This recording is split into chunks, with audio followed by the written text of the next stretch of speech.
நபித்தோழர் உபை இப்னு கஅப் ரலியல்லாஹு அன்ஹு அறிவிக்கிறார்கள். அவங்க சொல்றாங்க, அக்பருல் இல்மி, அக்பருல் இல்மி, நான் அறிவித்தேன் என்றால் எப்படி சொல்றாங்க?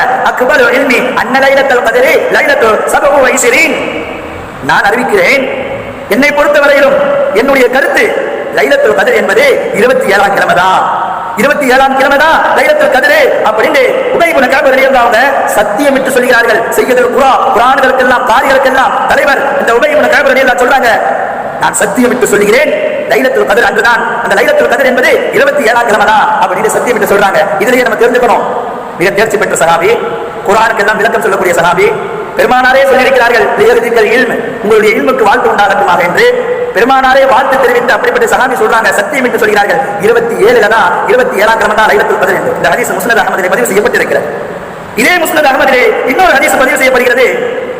ஒட்டுமொத்த ஹதீஸ்களையும் அறிவித்த சஹாபி ஒருவர், ஏராளமான ஹதீஸ்கள் அறிவித்திருக்கிறார்கள். அதிலே முதல் படித்தரத்தை அடைந்தவர்கள் அபூ ஹுரைரா ரலியல்லாஹு அன்ஹு, இரண்டாவது ஆயிஷா நாயகம் அம்மா, மூன்றாவது இப்னு உமர் ரலியல்லாஹு அன்ஹு. இப்னு உமர் ரலியல்லாஹு அன்ஹு அறிவிக்கிறார்கள், லைலத்துல் கத்ர் இரவு 27ஆம் கிழமை தான், 27ஆம் கிழமை தான் லைலத்துல் கத்ர்.